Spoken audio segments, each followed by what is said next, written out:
Dricus Duplessis just had Israel Adesanya crying at the UFC 305 press conference this morning. Let me give you my thoughts, a little bit of breakdown on what just happened at the press conference and all the questions and stupid ass answers that were given. So first question, John Morgan was not there. So Oscar Willis of MacLife stepped in and he asked Israel a question about yada yada yada being in this, and he brought up the fact that Israel was obviously banged up for UFC 293 and his loss to Sean Strickland. Brother, Oscar Willis, UFC shill, bro. Mainstream media, legacy media, get the fuck out of this sport, please. Let's do our work as fans and get these motherfuckers out of here. I respect what they've done, their journalistic careers, whatever, but it's all bullshit. It's all part of the scam and the scheme that's going on here, getting run by the UFC and by the bigger media companies that are bought in on it. So, he says Israel was banged up going into UFC 293. However, Israel likes to pride himself on being the most active, has the most fights, 5 fights in 16 months, blah, blah, blah, blah, blah. The middleweight division back a couple years ago was easily the worst division of the men's divisions. Outside of light heavyweight and heavyweight, which are the bigger divisions, would start to tend to go down in terms of skill as you get higher in weight. Of course you had these defenses, of course you had these easy opponents lined up, Jared Cannonier, Marvin Vettori. You didn't do anything in those fights. Not impressive at all. Yoel Romero, you leg kicked him at range. Who cares?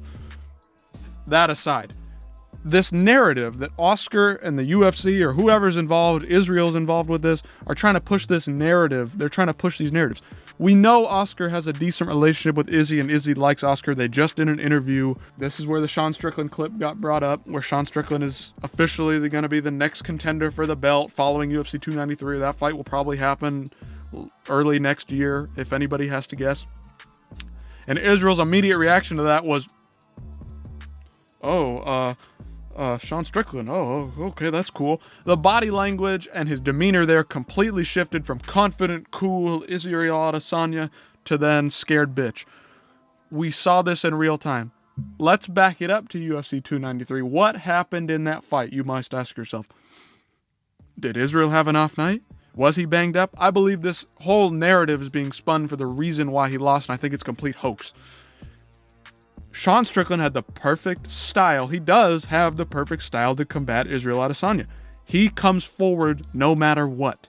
Have you seen Sean Strickland take a back step? No. Have you seen Sean Strickland come forward with reckless abandonment? No. He comes forward in the same steady pace that he always does. 1-2, 1-2, teep kick up the middle.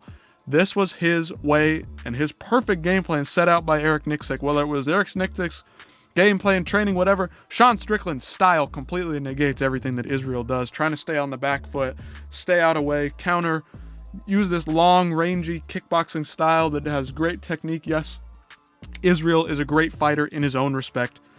He's one of the best at what he does, staying on the outside, keeping at range, poking and prodding, throwing those kicks out there, being snappy, quick, getting those counters off. He's great at doing it. He's one of the best right now at doing that. Yes, nobody's denying that. But Sean Strickland had the perfect matchup, perfect style to match up against him, and he just beat him down over 5 rounds, knocked him down in the first round. There's nothing to deny. I don't think Israel thinks that he can beat Sean Strickland after doing what he did. Nothing really went wrong in that fight. It's just the style matchup. Anyway, so this narrative's now being spun. Israel was banged up, and that's why he lost, and that's what they're going to run with, of course. So, let's get into the more interesting stuff. Israel gets asked a question. Dricus gets asked a question. Dricus makes this comment about the post that Israel had earlier in the week, comparing the size of their, sexual reproductive organs. We'll just call them. But he says, good morning, everyone, except for DDP. So he's comparing himself, who, stereotypically, black guys are better, well-endowed. White guys, not so much stereotypically, right? The lighting here completely, listen, I don't want to get into this. I don't want to look at this. This is not my thing. But the lighting here is not favorable for Dricus. But Dricus's comeback for this tweet and this answer, he was like, Israel, you got to stop looking at my willy on the internet. I was a teenager back then, so your search history probably needs to be edited because right now you're looking up teenage, dicks. This is a little weird, Izzy. That was Dricus' response, and Israel said, blah, blah, blah, had a terrible comeback. Israel's good sometimes on the mic, but man, he just failed and dropped the ball on this one. Very sad to see, because there was not a good back and forth. It was really just Dricus running this guy over. Let me give you the graphic back here, him crying. We'll get to that in a few minutes. So then the next thing in the press conference was the Gamrot versus Hooker thing. They asked Hooker, you know, what are you going to do in this fight? Everybody kind of doubting you. Yes, we're all kind of doubting Dan Hooker. Dan Hooker said he's got a puncher's chance against anybody, and this is an absolute fact. Gamrot then responds by saying he's got some tricks up his sleeve, but we all know Gamrot really doesn't have a trick up his sleeve. We know what he's going to come to do. He's going to shoot that takedown 20 seconds in and sit on Dan Hooker for 15 minutes. More power to him. He's a great fighter, just nobody cares. Nobody's interested. Not fun to watch. Whatever. Dan Hooker's a scrapper. Comes to fight every time. Fun to watch. Of course, people are rooting for Hooker, whether he's in Australia or not. We all know this. All right, so Kai Kara France and Urseg had some questions asked to each of them. It was interesting to see that Kai Kara France, being from down under, was getting booed because Urseg is the hometown fighter. He's from Perth. He's getting all that acclaim, while all the other city kickboxing guys are getting the approval from the fans, getting the cheers from the fans because they're from down under. But in Kai Kara France's perspective, or in this situation, Urseg's the hometown guy. Kai Kara France is the guy coming in fighting him. So after that, there were just some more BS crowd filler questions, bad questions, dumb answers. Kai Kara France kind of trying to hype up the crowd, whatever. Kind of bickering with the crowd a little bit in a small way. Dan Hooker, somebody asked him about his clothes, where he got them. His weird, crazy floral outfit was not my thing, man, but like, more power to you. The guy was asking where he got it. Dan answered. Israel, somebody asked him about the motivation for this fight. Is it getting back to the belts? Is it getting back into your winning ways? What is this? What's your motivation for this? Israel, of course, his motivation is his utter resentment and anger towards Dricus. And I'll get into it in a minute, but it's clearly proven, and in a really disappointing fashion, that it seems to bother Izzy that Dricus is white and from Africa. Even though there's white people from Africa, there's Middle Eastern looking people from the northern end of Africa, Egypt. They aren't black. Like, what? I don't understand this whole race narrative Izzy's running with.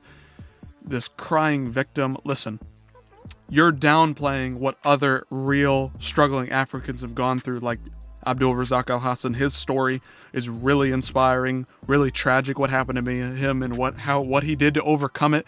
And Israel trying to lump himself in with him in that interview last week was really just a terrible look, in my opinion. Like, people go through real struggles in life, and Israel's kind of making himself out to be this oppressed figure, and you just aren't, dude. Like, Abdul Razak went through some struggle. Francis went through some real struggle. He's probably the biggest guy to make it to the top of the sport, having come through so much, having gone through so much. And Israel's sitting here as some kind of middle-class guy with servants, and he's saying his motivation is just, I'm going to come out here and kill Dricus. Like, when have you ever killed anybody in your career? You knocked out Robert Whittaker once, and you finished Paulo Costa because Paulo Costa was drinking whole bottles of wine the night before. They gave that to you. Anyway, they have a little bit of a stare down after his answer with that one, staring at each other, the whole thing with the masculine, who's going to break eye contact first. You can look into that if you want to, get into that. I'm sure there's some good YouTube videos out there about alpha mentality, and if you're, staring face to face with somebody and they break eye contact first, they're the beta and you're the alpha. That kind of went on. Dricus stayed staring at Izzy after Israel broke contact because Dricus was smiling at him because he knows that this motivation is silly. Like, they don't like each other. You cannot like each other, but Izzy just has this utter resentment and hatred for Dricus, and it's really funny to see because Dricus seems to just be trolling, like, whatever, I'm the first African who's trained in Africa, and well, that is what it is. That's a fact. Shout out to Francis and Israel and Kamaru for representing Africa, but I'm the real one from here who trained here. Anyway, so then after the stare down, they asked Israel another question about his loss to Sean Strickland. He said that he was super embarrassed about his performance and he just wasn't himself and he wasn't feeling right, blah, blah, blah, blah. And then he brings up that he was active and he had the 5 fights in 16 months and he's so active, yada, yada, yada. Except now you've been off for just under a year, so you're really not that active anymore, Izzy, so you can't say you're still active. You didn't fight in a year, and it wasn't because of injury, you just didn't want to fight. And you get to jump right back into a title fight. Not really fair in my opinion, but it is what it is, and you've got a huge rivalry thing going on with Dricus right now, and that's fine. It is what it is. I want to see this fight. I want to see him get his face smashed in. It is what it is. So anyway, here's the meaty part of the story. The beginning of the crying. And so Here we go. Let's get into it. Somebody asked Israel about the betting lines and how the betting lines have kind of flipped on Izzy. And Israel brings up that, I'm the underdog. I can't believe I'm the underdog of this fight. How can I make money on myself? And Dricus immediately comes out with this great line. And as we know, based on the history with Izzy and dogs, he's got a little bit of thing for dogs. And, he's following some interesting pages on Twitter. And he's, spitting in the mouth of dogs and, doing a little with the dogs. So Dricus says this to Israel, saying that I'm the underdog. He's like, whoa, Izzy. What are we bringing dogs into this for? Chill out, man. Great line from Dricus.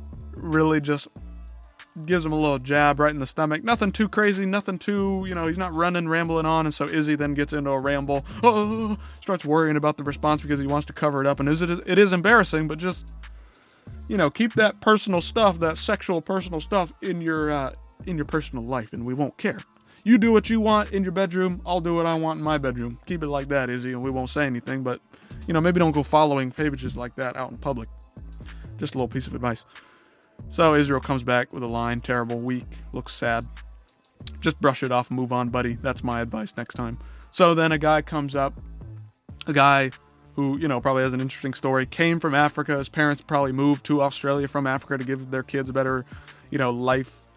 Some kind of better perspective in life, some better prospects for living and making money the rest of their lives. That's okay. So he was relating to Izzy in that way because that's exactly what Izzy did. His parents moved from Africa to New Zealand to give them a better schooling opportunity. Nothing against that, whatever. And this is where Dricus breaks Izzy. Breaks his mentality, starts crying. So the guy says, Israel, are you going to go present the belt to Africa? Are you going to bring it to Nigeria? And Israel says, yeah, I'm going to Nigeria later in the week after I win. And then I'm going to go to South Africa and present the belt to them. And then I'm going to go to New Zealand because I'm a child of the world.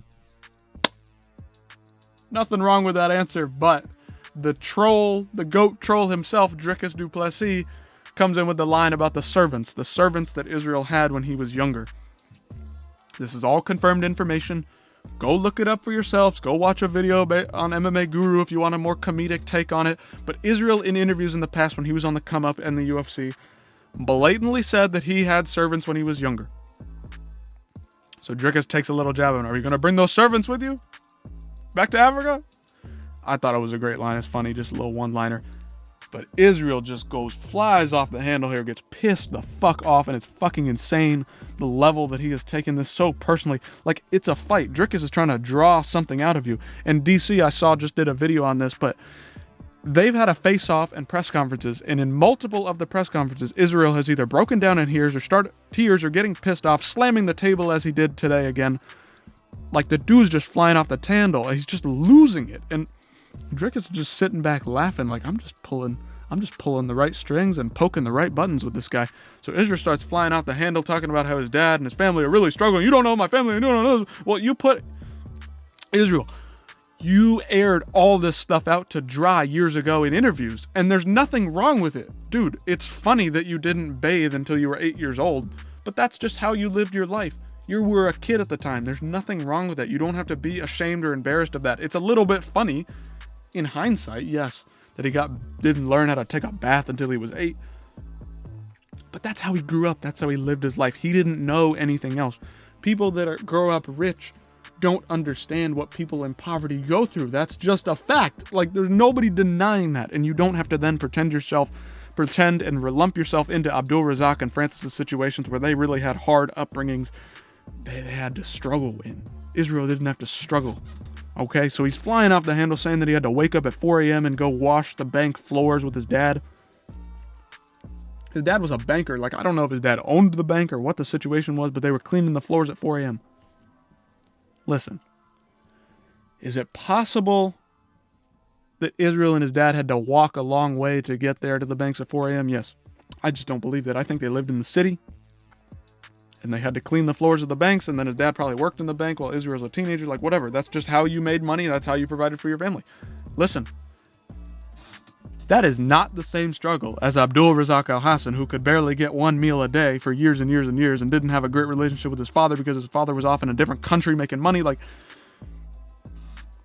bro, get out of here with that mess. People wake up, construction workers, guys that don't make a lot of money over here in America, where pound for pound, person per capita, we're pretty well off compared to other countries like in Africa where they have some really impoverished, struggling countries. Israel, you're making yourself look like a fucking idiot, bro. I wake up at 4 a.m. and go to my job. I don't complain about it because I like waking up that early and getting stuff done. Yes, it's kind of hard getting to bed early and waking up early and trying to sleep while other people are awake making a racket. But dude, you weren't waking up at 2 a.m. walking 10 miles and then working a 12-hour shift in Africa somewhere. You probably came and fucking washed the bank floors for like 2 hours at 4 a.m. Whip-de-fucking-do, bro. Like, what the fuck was the struggle there? You had servants. You couldn't have been struggling that bad. Your family may not have been rich, but you had enough money to pay servants to take care of the kids. Like, that's not struggling, bro. Waking up at 4 a.m. ain't struggling. Going to a job at 4 a.m. ain't struggling. Get the fuck out of here, man.